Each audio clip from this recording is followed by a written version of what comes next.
So ito pinakamabisang gamot sa LBM. Ay, mais tayo. Mais, ikaw, gusto mo?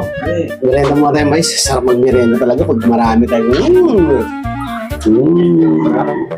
Sarap. Sarap na. Oo, ako nag-aagaan yun. Uy, andyan na yung kaibigan natin. Hindi mayabang yung lolo. Yan na pala eh. Uy, ano ka? Galing mo talaga tumiming, eh, no? Ayun, syempre. Mais. Ikaw talaga pagdating sa merienda. Kung sa boy-boy natin. Ano to? Ha? Mukhang yung balayibo ng mais na punta rito. Pinagliha ko talaga dyan, pre. Kaya ano. Pagdating sa mais. Oo, kaya dami kong madilaw-dilaw sa hair. Oh. Ay, ka mais, ah. Bueno, yan, bro. Sarap na. Ay, pare. Oh, Naalala ko. ano yun? Speaking of mais, alam mo ba pare, kung saan nagmula ang mais? Hindi pa eh.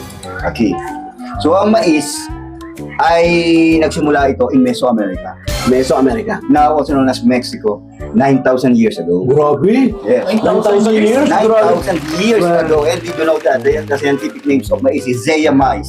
Say mais. Zea mais. Scientific name. The scientific name of mais. Hmm. And in 16th century, dinala yan ng mga Spanish colonizers dito sa Pilipinas.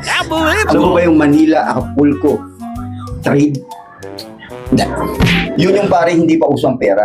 Yung ilang time. Ano sunod? Ang uso nun pare, kunyari meron akong bakal. Meron kang daladalang sibuyas. Ayan, halimbawa lang. Pwede tayo magpalitan. Sa makabagong panahon, is called barter. Manila, Acapulco trade. Umuti siya ito. Alam mo ito. Oo. Galing ito to. Oo, di ba? Yun ang trivia about sa corn or mais. Bukod sa ngipin kong madilaw, yun ang ano, yun ang, ano dyan pare? So, ibig sabihin pala, yung mais pa na. Oh. Hindi pa nag-originate sa atin to. Hindi pare, hindi. Dinala pa ka, nakita mo nasa Mexico. Dinala pa ng mga Espanyol dito sa Pilipinas, di ba? Yung 16th century, di ba? Ng mga Spanish colonizers. Colonizers pare. Joke lang. Spanish colonizers. Yan. Colonizers. Joke lang. Alam mo tayo, ano tayo?